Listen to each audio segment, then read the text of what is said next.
Welcome to Comcast Local Edition. I'm Donna Richardson, and my guest this hour is State Senator Jim Rosapepe, representing Maryland's 21st District. Senator, thank you so much for coming My up. pleasure. Now, we're all concerned about the economy and where it's going. How do you see us working through the challenges? Well, everyone's having to struggle with it, people's families, businesses, and the state. From the state point of view, we're having to cut the budget, and we have cut the budget. But the Governor O'Malley, has been very careful to try to protect the things that are most important, to try to protect protection of the environment, health care, education, things of that type.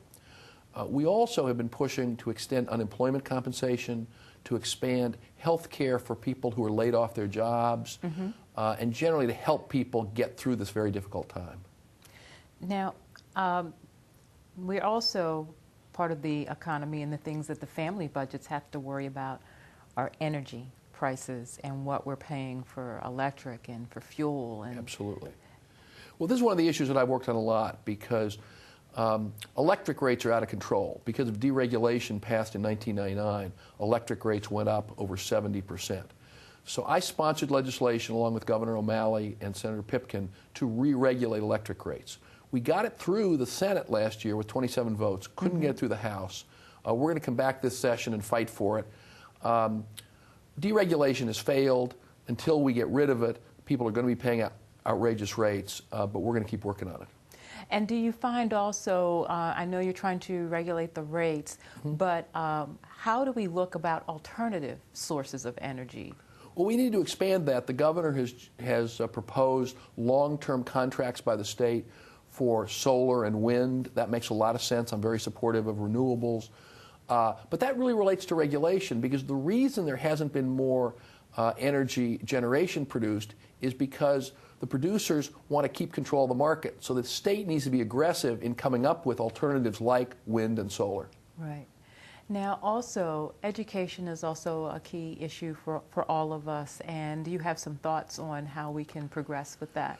Well, first of all, we need to protect our investment in the public schools during this very difficult recession. A kid only goes to the third grade once. Doesn't do any good to say, well, it was a couple of years, you'll be fine. The reality is, and so Governor O'Malley has worked hard to protect funding for K through 12. It's going to be a struggle this year because of the recession and the budget, but we're going to work on that. The other thing that's really important is Maryland stands out among the states in the country in holding down tuition in the past 4 years. We had a 40% increase in tuition back about 5 years ago.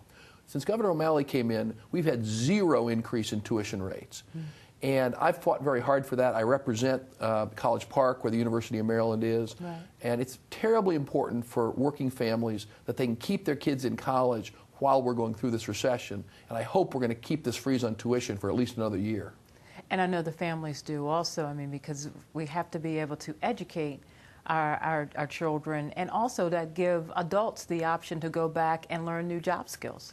Absolutely. And so we've tried to protect funding for the community colleges and the public universities, because actually a lot of people are coming back to school now because, frankly, they've lost job opportunities and want to upgrade their skills. And it's got to be affordable. That's the key. We've got to keep it affordable for working families. Now, I do have a question for you. We have about a minute left. Are there specific things that are going on in District 21 that you would like the viewers to know?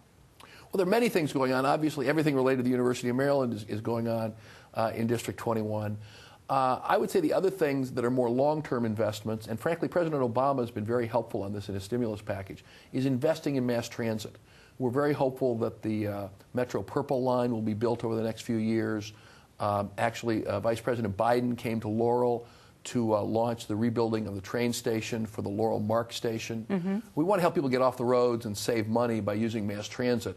And we're going to keep investing in that in the 21st District, even while we're in these difficult economic times. Excellent. Well, thank you, Senator, for joining me. My guest this hour has been State Senator Jim Rosapepe, with Maryland's 21st District.